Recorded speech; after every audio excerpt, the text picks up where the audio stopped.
Gracias. Buenas noches. Agradezco la invitación a la Academia Mexicana de Cirugía para presentar este tema, el incremento en la esperanza de vida. Tal y como lo dijo el doctor Luis Miguel, yo me voy a abocar un poco más a los aspectos numéricos de cómo hemos ido avanzando en términos de la esperanza de vida. Primero, la definición. La esperanza de vida al nacer indica la cantidad de años que viviría un recién nacido si los patrones de mortalidad vigentes al momento de su nacimiento no cambian a lo largo de la vida del infante. Es decir, esto es un promedio simplemente de cómo estamos observando los patrones de mortalidad en el momento en el que estamos. Antes de que hubiera una medicina moderna y que estuviera disponible para una gran parte de la población, había una combinación elevada de mortalidad infantil y mortalidad en la edad adulta, lo que reducía significativamente la esperanza de vida al nacer.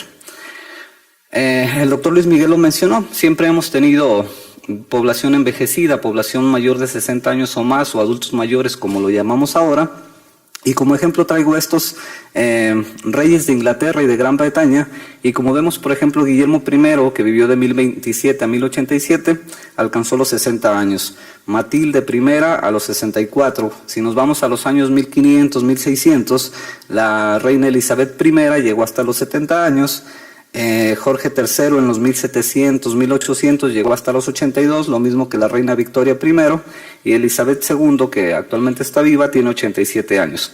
Entonces, desde hace mucho tiempo hemos logrado hacer que haya personas llegando a las edades avanzadas. Lo que no habíamos podido hacer es que prácticamente la mayor parte de la población llegue a estas edades. El ejemplo aquí es la esperanza de vida. En la línea roja está la esperanza de vida de la población total, la azul es la de las poblaciones desarrolladas, la verde las de poblaciones en desarrollo. Y ponemos el ejemplo de Jorge III, que vivió hasta los 82 años, y vemos, por ejemplo, que la diferencia con la esperanza de vida de un país desarrollado era de alrededor de 50 años. 100 años después, Victoria I vivió hasta los 82 y entonces la diferencia se reduce a 35 años con respecto de la esperanza de vida de esos países, y en el año 2000 la diferencia es solamente 10. Entonces hemos sido bastante exitosos en lograr que la población en general llegue hasta los 60 años o un poco más, y hemos logrado incrementar la esperanza de vida. Casi todos estos incrementos, como bien lo dijo el doctor, en los últimos 80 o 100 años, se han debido a que hemos podido ser efectivos en la reducción de la mortalidad por enfermedades infecciosas. Tuberculosis se ha reducido en un 50%, la mortalidad materna, la mortalidad infantil y lo que tiene que ver con sarampión. Entonces, como un resultado, la esperanza de vida se ha multiplicado, se ha incrementado en 50%, pasando en 1950 de 47 años a 2011 en 70 años. Y entonces, esta ganancia que tuvimos, bastante importante, no será igual con las enfermedades crónicas. Si bien es cierto que estas enfermedades infecciosas afectan a los niños, y entonces si uno salva la vida de un niño, son más los años que contribuye al promedio que es la esperanza de vida. Si salvamos personas en edades entre 50, 60 o 70 años, es menor la cantidad, y eso sucede justamente con las enfermedades crónicas que aparecen a edades más avanzadas. El doctor Luis Miguel mencionaba el estudio de Olshansky del año 2013, este es uno que publicaron en 1990 en la revista Science, en donde la esperanza de vida para Estados Unidos en 1985 para los hombres era de 71.2 años y para las mujeres de 78.3. Sabemos siempre que hay mayor esperanza de vida entre las mujeres que entre los hombres. Entonces, desde la demografía podemos hacer cálculos de si reducimos en determinada cantidad la mortalidad, cuál sería el beneficio que se obtendría en términos de esperanza de vida, y entonces ellos hacen el ejercicio con las enfermedades crónicas. Mencionan que si se elimina el cáncer, todas las enfermedades relacionadas con cáncer, el incremento en años de esta esperanza de vida al nacer será de 3.1 años para los hombres y de 3 años para las mujeres. Si se elimina la enfermedad isquémica del corazón, el incremento será de 3.5 y 3.1 respectivamente. Y al final lo que hacen es eliminar todas las enfermedades cardiovasculares, la diabetes y el cáncer, y entonces el incremento en esa esperanza de vida, si se eliminaran todas estas causas de muerte, sería de 15.2 años para los hombres y de 15.8 años para las mujeres. Lo que están tratando de decir aquí es que si eliminamos todas estas enfermedades no tendríamos una esperanza de vida al nacer de 71 años, sino de 86, es decir, 15 años más. Y entonces no es tanta la ganancia que se tendría como la que se tuvo con la eliminación o con la reducción de las enfermedades infecciosas. Y entonces resulta interesante pensar en cómo hemos estado incrementando esta esperanza de vida, cómo se han cambiado todos los conceptos, cuáles son las implicaciones que esto tiene tanto para la economía, para la salud, para la familia. Y este es un estudio del Pew Research Center que salió a principios de este año y me gusta porque recopila las percepciones o las actitudes del envejecimiento poblacional. Y entonces le preguntan a 1000 individuos en cada uno de los países que están aquí listados cuáles son esas actitudes. Les preguntan que si tendrían una adecuada calidad de vida cuando lleguen a la vejez y, por ejemplo, para México un 41% piensa que tendrá esas condiciones adecuadas. Cada quien interpreta cuáles serían esas condiciones porque es un tema subjetivo, pero bueno, 41% piensa que sí, 60% piensa que no tendrá esas condiciones adecuadas y entonces ese es un grupo que podríamos considerarlo vulnerable. Después se les pregunta de quién sería la responsabilidad de la carga o de atender a estos adultos mayores y entonces un 11% responde que la responsabilidad es de ellos mismos, un 36% responde que de la familia y un 32% del gobierno. Entonces, para aquellos que responden que ellos mismos y la familia, podemos pensar o podemos hacer un ejercicio simple en términos de cómo afectará a la familia. Por ejemplo, esta es la esperanza de vida al nacer para México. En 1930 era de alrededor de 35 años y en el año 2000 ya llegamos alrededor de los 73 y para el 2012 tenemos 74, con 77 para las mujeres y 71 para los hombres. Si pensamos en la tasa global de fecundidad, que es el número promedio de hijos que tienen las mujeres, en 1970 era de alrededor de 6 y para el año 2010 es alrededor de 2 hijos. Entonces este cambio en la estructura familiar nos está dando diferentes opciones o concepciones de quién tendría que hacerse cargo o quién tendría que cuidar a los adultos mayores.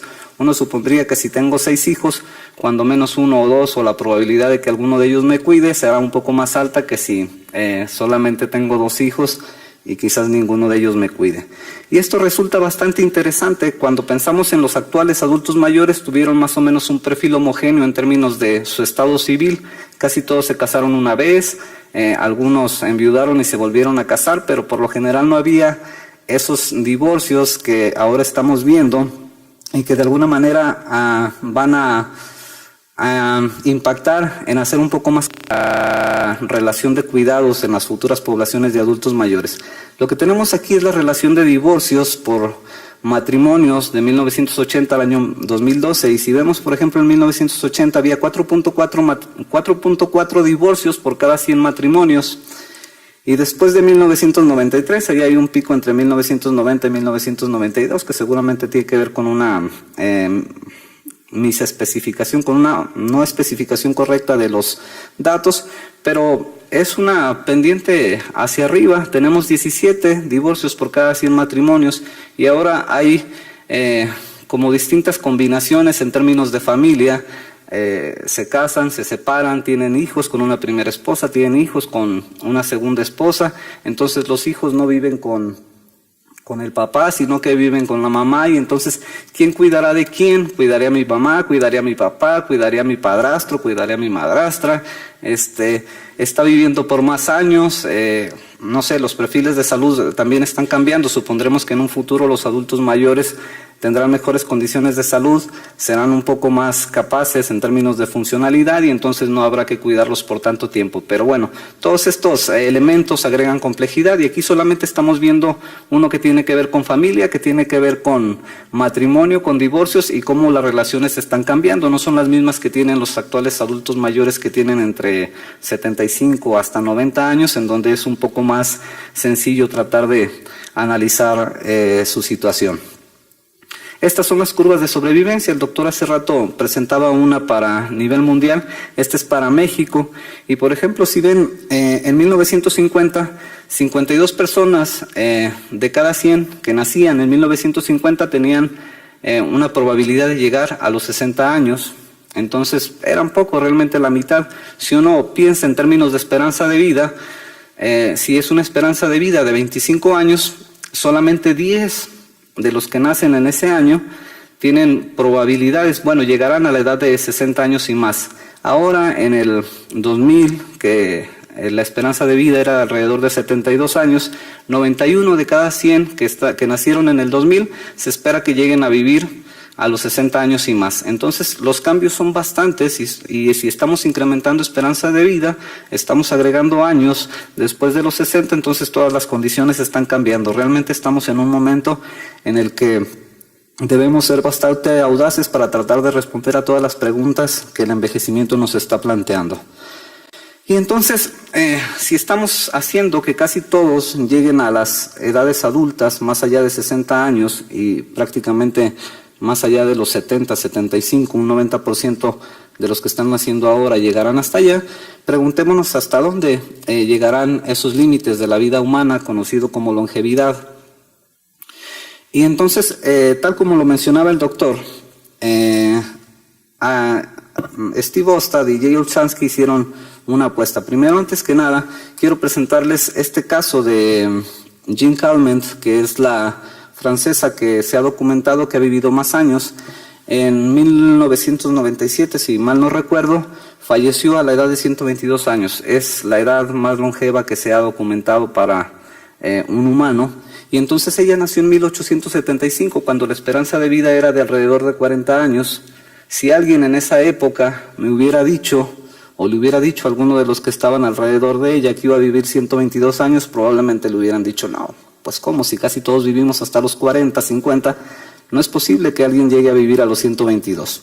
Si lo trasladáramos a esperanza de vida actual, esperaríamos que alguien que haya nacido en el 2010 llegue a vivir 200, 205 años. Entonces, no sé si eso podríamos también llamarlo ahora una locura, pero podríamos equipararlo con esto. Claro, es una persona que llegó a vivir a 122 años. Eso no significa que la esperanza de vida vaya a llegar a esos límites. Entonces, en el 99 justamente fue esta apuesta. Steve Ostad decía que ya nació alguien que viviría 150 años. Jay Olshansky dijo que no, y que no cree que vaya a llegar alguien a vivir esa edad en un futuro cercano, y entonces la apuesta está ahí y la cobrará alguno de sus nietos o tataranietos si es que llegan. Lo que sí es que las cifras actuales e históricas están a favor de Olshansky. Yo estoy junto con él. Creo que en términos de esperanza de vida, llamándose un promedio de lo que es cuánto vamos a vivir como población en general, no creo que logremos alcanzar 150 años como esperanza de vida. Que alguien llegue a vivir a los 150 años de estos 7, casi 8,000 millones que somos en la Tierra, creo que las probabilidades son altas. Además, Olshansky dice que la obesidad y algunas otras enfermedades tendrán una disminución en la esperanza de vida tanto en Estados Unidos como a nivel mundial, y entonces esto hace que se retarde. Las proyecciones para 2050 a nivel mundial señalan que solamente vamos a ganar 3 años en términos de esperanza de vida. Eso es poco con relación de lo que se ha ganado en los últimos años. Y me gustaría quedarme al final con este gráfico de un mapa mundial en donde está reflejada la esperanza de vida por país, en donde las más altas son superiores a 80 años, Japón con 83, 84 años, pero aún tenemos países en África que tienen esperanzas de vida menores a 40 años, y entonces toda esta diversidad está dada más bien por los determinantes económicos y sociales que hacen que, tanto como el acceso a servicios médicos, a medicina, a hospitalizaciones, a educación, a agua potable, a un buen nivel económico, no se reduzcan las brechas. Entonces, por eso yo creo que la esperanza de vida no llegará a 150 años, ni siquiera creo que a 130, pero que alguien viva probablemente sí. Entonces, esto es bastante interesante. Les estoy presentando solamente cifras generales, globales. Es un solo tema, esperanza de vida. Si queremos abordar envejecimiento, debemos entender que es un tema bastante complejo y que tiene un sinfín de aristas por el cual los podemos observar. Y en términos de longevidad, Isabel nos va a hablar al respecto. Muchas gracias. Puede ser que haya personas llegando a las edades avanzadas. Lo que no habíamos podido hacer es que prácticamente la mayor parte de la población llegue a estas edades. El ejemplo aquí es la esperanza de vida. En la línea roja está la esperanza de vida de la población total, la azul es la de las poblaciones desarrolladas, la verde las de poblaciones en desarrollo. Y ponemos el ejemplo de Jorge III, que vivió hasta los 82 años, y vemos, por ejemplo, que la diferencia con la esperanza de vida en reyes de Inglaterra y de Gran Bretaña, y como vemos, por ejemplo, Guillermo I, que vivió de 1027 a 1087, alcanzó los 60 años. Matilde I a los 64. Si nos vamos a los años 1500, 1600, la reina Elizabeth I llegó hasta los 70 años. Jorge III en los 1700, 1800 llegó hasta los 82, lo mismo que la reina Victoria I, y Elizabeth II, que actualmente está viva, tiene 87 años. Entonces, desde hace mucho tiempo hemos logrado de cómo estamos observando los patrones de mortalidad en el momento en el que estamos. Antes de que hubiera una medicina moderna y que estuviera disponible para una gran parte de la población, había una combinación elevada de mortalidad infantil y mortalidad en la edad adulta, lo que reducía significativamente la esperanza de vida al nacer. El doctor Luis Miguel lo mencionó, siempre hemos tenido población envejecida, población mayor de 60 años o más, o adultos mayores como lo llamamos ahora. Y como ejemplo traigo estos. Gracias. Buenas noches. Agradezco la invitación a la Academia Mexicana de Cirugía para presentar este tema, el incremento en la esperanza de vida. Tal y como lo dijo el doctor Luis Miguel, yo me voy a abocar un poco más a los aspectos numéricos de cómo hemos ido avanzando en términos de la esperanza de vida. Primero, la definición. La esperanza de vida al nacer indica la cantidad de años que viviría un recién nacido si los patrones de mortalidad vigentes al momento de su nacimiento no cambian a lo largo de la vida del infante. Es decir, esto es un promedio simplemente de un país desarrollado, era de alrededor de 50 años. 100 años después, Victoria I vivió hasta los 82 y entonces la diferencia se reduce a 35 años con respecto de la esperanza de vida de esos países, y en el año 2000 la diferencia es solamente 10. Entonces hemos sido bastante exitosos en lograr que la población en general llegue hasta los 60 años o un poco más, y hemos logrado incrementar la esperanza de vida. Casi todos estos incrementos, como bien lo dijo el doctor, en los últimos 80 o